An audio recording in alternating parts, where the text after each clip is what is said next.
जय हिंद एवरीवन, स्वागत है आपका बी नेशन 111 के एक नए एपिसोड में, जहां आपके लिए लेकर आते हैं इंडियन डिफेंस की प्रमुख अपडेट्स को सबसे पहले। तो चैनल को सब्सक्राइब करना मत भूलिएगा। आइए नजर डाल लेते हैं आज की प्रमुख डिफेंस अपडेट्स पे। वेदा एरोनॉटिक्स भारतीय वायुसेना के 70 प्लस से ज़्यादा जो हाई एल्टीट्यूड सोलर सैटेलाइट खरीद कार्यक्रम है, इसमें हिस्सा लेने जा रही है। इस प्रोग्राम का उद्देश्य ऐसे लंबे अवधि तक उड़ान भरने वाले मानव रहित विमान को खरीदना है जो इंटेलिजेंस, सर्विलेंस और रिकॉनेसेंस जो मिशन है इनको पूरा कर सके। हैप्स की अगर हम बात करें तो हैप्स को हम हाई एल्टीट्यूड सोलर सैटेलाइट भी कहते हैं। ये ऐसे सोलर पावर्ड मानव रहित विमान होते हैं जो 18 से लेकर 25 किलोमीटर की ऊंचाई में उड़ते हैं। ये कई हफ्तों से लेकर कई महीनों तक एक ही क्षेत्र के ऊपर रह सकते हैं। इनका काम उपग्रह और ड्रोन के बीच में जो क्षमता है इसका अंतर भरना है और इन्हें वापस लाकर अपग्रेड और दोबारा मिशन पर भेजा जा सकता है, जो सैटेलाइट के साथ संभव नहीं होता।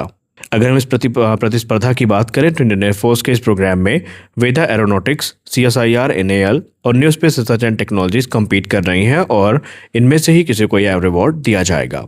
Defence research and development organisation ने प्रोजेक्ट कुश के सबसे लंबी दूरी तक मारक क्षमता वाली जो M3 इंटरसेप्टर मिसाइल है, इसके टेस्ट कैनिस्टर बनाने के लिए आवश्यक रॉ मटेरियल्स की खरीद हेतु रिक्वेस्ट फॉर प्रपोजल जारी कर दिया है। ये संकेत है कि परियोजना अब केवल डिजाइन चरण में नहीं है, बल्कि फैब्रिकेशन और सिस्टम इंटीग्रेशन की दिशा में तेजी से आगे बढ़ रही है।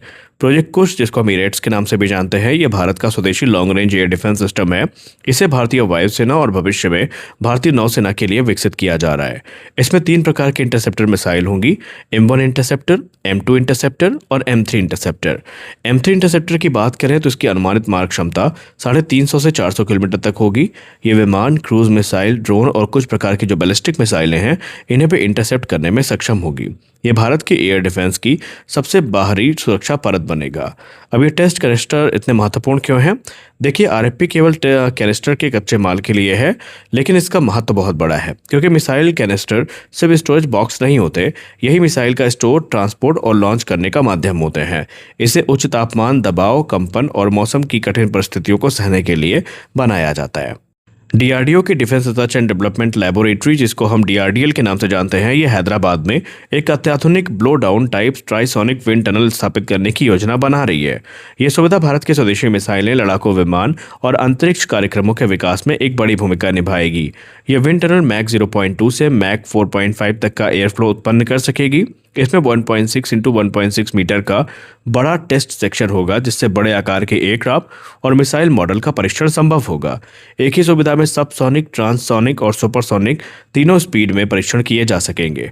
अब यहाँ पर किन प्लेटफॉर्म्स का परीक्षण होगा? यहाँ बेसिकली टैक्टिकल मिसाइलें, सरफेस टू एयर मिसाइलें, एयर टू एयर मिसाइलें, क्रूज मिसाइलें, hypersonic technology demonstrator, ballistic missile, rocket और गाइडेड वेपन सिस्टम और री एंट्री व्हीकल जो है, इनका परीक्षण किया जाएगा। साथ ही साथ fighter jet, UCAP, transport aircraft, launch vehicle और रीयूजेबल जो स्पेस व्हीकल है, इनका टेस्ट भी यहाँ पर हो पाएगा और भविष्य में इन्हें और भी ज़्यादा बेहतर बनाया जाएगा। फिलहाल DRDO इस प्रकार की अत्याधुनिक फैसिलिटी को विकसित करने का काफ़ी लंबे समय से प्रयास कर रहा है। रूस ने भारत को Su-57E स्टेल्थ फाइटर के लिए पहले से कहीं बड़ा प्रस्ताव दिया है। हाल ही में आई रिपोर्ट में बताया गया कि रूस ने कहा कि हमारा ऑफर भारत को सिर्फ विमान बेचना नहीं, बल्कि भारत में जो लोकल मैन्युफैक्चरिंग है, व्यापक ट्रांसफर ऑफ टेक्नोलॉजी है और सोर्स कोड एक्सेस पहुंचाने का है। अगर ऐसा होता है तो फिर भारत अपनी ज़रूरत के अनुसार विमान में बदलाव और अपग्रेड भी कर सकेगा। नए ऑफर की बात करें तो रूस भारत में Su-57E का संयुक्त उत्पादन करना चाहता है विद ट्रांसफर ऑफ टेक्नोलॉजी। यहाँ मिशन सिस्टम और सॉफ्टवेयर के सोर्स कोड भी देने का दावा किया गया है। यह ऑफर सामान्य रक्षा सौदे से कहीं बड़ा बताया जा रहा है। यहाँ पर रूस ने कहा कि भारत के लिए हमने विशेष ट्विन सीट वेरिएंट भी विकसित कर लिया है। अब अगर भारत Su-57 कार्यक्रम में पार्टिसिपेट करता है तो बड़ी दिक्कत भारत के सामने ये है कि भारत और अमेरिका के जो संबंध है ये प्रभावित हो सकते हैं। अमेरिका पिछले कई वर्षों से भारत के साथ जेट इंजन, AI, सेमीकंडक्टर और रक्षा तकनीक में सहयोग को बढ़ा रहा है। डिफेंस एक्सपर्ट्स ये मानते हैं कि भारत के सामने दिक्कत यह है और भारत कहीं ना कहीं इस चीज़ को लेकर हेजिटेट कर रहा है कि अगर भारत ने आगे कदम उठाया तो फिर भारत को काटसा सैंक्शन का सामना करना पड़ सकता है और अमेरिका इस डील को रोकने के लिए F414 इंजन की डील को भी रोक सकता है। और इसीलिए भारत के सामने इस समय जो स्थिति है ये काफ़ी ज़्यादा विकट बनी हुई है। खैर, देखते हैं भारत इस पर क्या निर्णय लेता है। और अगली बड़ी अपडेट यूके को लेकर आ रही है। यूके ने मीटियोर बीबीआर मिसाइल के मिड लाइफ अपग्रेड प्रोग्राम को रद्द कर दिया है। इसका मतलब ये नहीं है कि मीटियोर मिसाइल बेकार हो गई है। भारत के लिए इसका असर भविष्य के अपग्रेड क्षमता पर पड़ेगा। देखिए, यूके और फ्रांस अब मीटियोर एमएलयू पर पैसा खर्च करने के बजाय फेज यानी फ्यूचर एयर सुपेरियोरिटी फैक्टर्स नामक अगली पीढ़ी की जो एयर टू एयर मिसाइल है इसको विकसित करेंगे।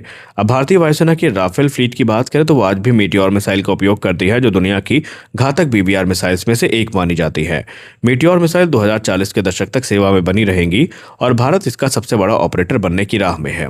एमएलयू रद्द होने के कारण मीटियोर को भविष्य में नया सीकर, बेहतर ईसीसीएम, अधिक रेंज या नया इंजन जैसे जो बड़े हार्डवेयर अपग्रेड हैं ये नहीं मिलेंगे। हालांकि मिसाइल को मेंटेनेंस, सॉफ्टवेयर सपोर्ट और उत्पादन मिलता रहेगा, लेकिन इस भारत के लिए ये चीज़ें थोड़ी कठिन हो सकती है। भारत की चिंता ये है कि चीन लगातार PL-15 और इसके जो फ्यूचर इटरेशन है उन पर काम कर रहा है और पाकिस्तान को दे रहा है, तो भारत को भी अब दूसरे विकल्प की तरफ देखना होगा।